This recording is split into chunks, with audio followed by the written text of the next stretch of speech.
ఇది 2000 ఎన్నికల ముందు 2000 ఎన్నికలకు ముందు జాబు రావాలంటే బాబు రావాలన్నాడు, ఇంటికో ఉద్యోగం అన్నాడు. ఈ చంద్రబాబు వచ్చేదాకా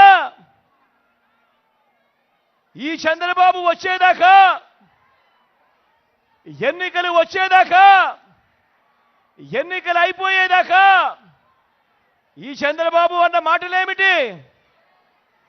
జాబు రావాలంటే బాబు రావాలి.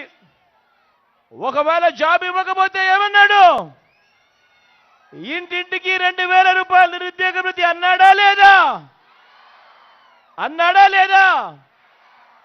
మరి 5 ఏళ్ళు ప్రతి ఇంటికి 2000 రూపాయలు నెల అంటే 60 నెలలు ఇంటూ 2000 అంటే 1,20,000 రూపాయలు. ఏమైంది? నమ్మిన ఆ పిల్లలు, ఓటేసిన తల్లిదండ్రులు ఏమైంది? చంద్రబాబు నమ్మి ఓటు వేశారు, ఆ తర్వాత ఏమైంది? గోవిందా గోవిందా.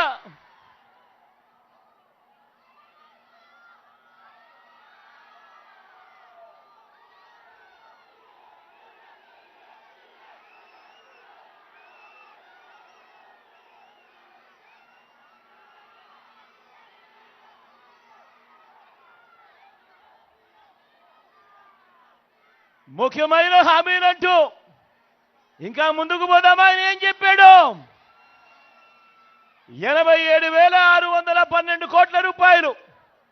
మళ్ళీ చెప్తా ఉన్నాను, 87,612 కోట్ల రూపాయలు రైతు రుణాల మాఫీ అన్ని కూడా మొదటి సంతకంతోనే మాఫీ అన్నాడు. బ్యాంకుల్లో పెట్టిన బంగారాన్ని విడిపిస్తానన్నాడు. బ్యాంకుల్లో పెట్టిన బంగారం రావాలి అనంటే బాబు రావాలి అన్నాడు.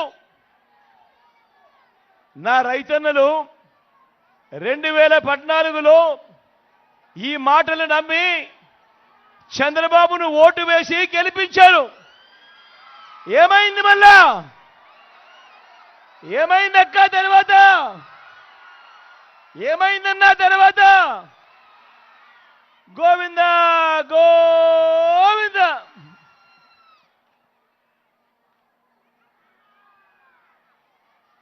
ఇంకా ముందుకు పోదామా?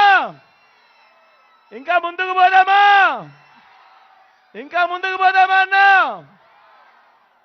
ముఖ్యమైన హామీలంటూ 14,205 కోట్ల రూపాయలు డ్వాక్రా సంఘాలకు సంబంధించిన రుణాలన్నీ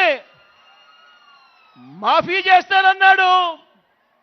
ఇదే పెద్ద మనిషి చంద్రబాబు నాయుడు గారు 2014 ఎన్నికలకు ముందు ఎన్నికలయ్యాయి.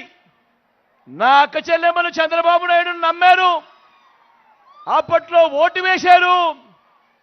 ఓటు వేసిన తర్వాత ఏమైంది?